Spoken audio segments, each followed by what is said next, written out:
Hari ini saya nggak cerita yang manis-manis. Saya mau cerita cloud kitchen yang gagal. Tapi padahal makanannya enak, dapurnya bersih, tetapi tutup hanya dalam waktu 2 bulan. Dan kegagalan itu sering terjadi pada UMKM pemula.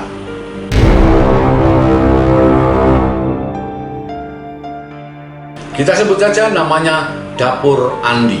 Menunya ayam geprek, rice bowl kekinian, ya. Kemudian modal awalnya peralatan dapur yang serba baru, kemasan yang branded dan mahal. Kemudian dia menggunakan foto profesional dari fotografer. Nah, dari luar memang kelihatan siap tempur, tapi justru disinilah masalah itu terjadi.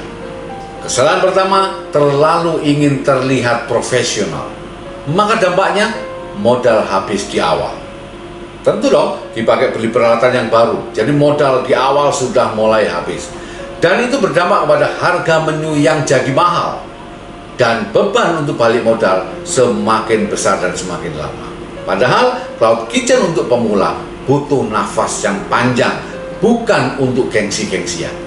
Sebetulnya order sudah ada, sempat masuk, tetapi karena tidak konsisten, ya, sehingga tamu itu atau order itu pergi dan tidak jadi order ke tempat Andi Dapur tadi.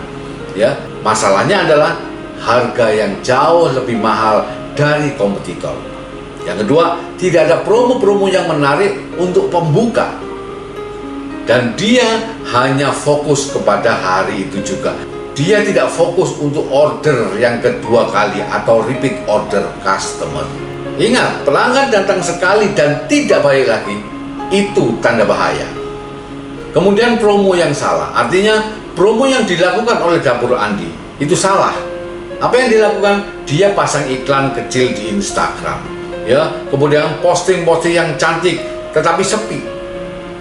Ya, di situ kan berbayar, sehingga biaya itu ke sana. Ya. Yang tidak dilakukan oleh Dapur Andi tadi adalah dia tidak mengoptimalisasi aplikasi, ya, aplikasi yang khusus menjual makanan dan minuman. Yang pertama. Yang kedua, dia karena tidak fokus, dia tidak pernah meminta review kepada customernya, tidak meminta feedback kepada customernya. Dia tidak main di lingkungan terdekat, yang akhirnya promosi itu jalan, tetapi salah arahnya.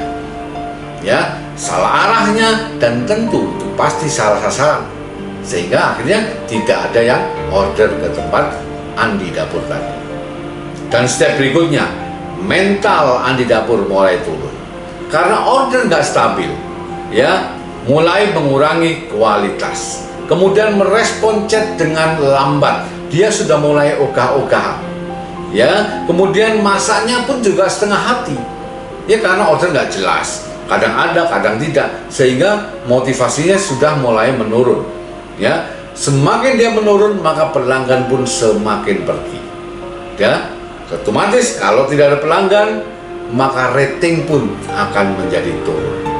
Nah, ini fase yang paling berbahaya. Usaha masih jalan, tetapi semangat sudah mati. Maka di bulan kedua, biaya terus berjalan, bahan bakunya terus berjalan, kemudian listriknya, waktu yang dia luangkan, tapi order semakin jarang. Ya, akhirnya diputuskan untuk tutup sementara. Tetapi sayangnya, sementara itu tidak pernah dibuka lagi. Saudara, kita ambil pelajaran dari kegagalan Dapur Andi. Ya, cloud kitchen gagal bukan karena rasa, tetapi karena strategi dan mindsetnya sang pemilik. Dan juga terlalu cepat ingin terlihat besar. Saudara, untuk usaha cloud kitchen, lebih baik memulai dari yang kecil. Jelek sedikit tidak apa-apa, tetapi hidup dan terus berjalan. Tulis di komentar, saya harus bisa.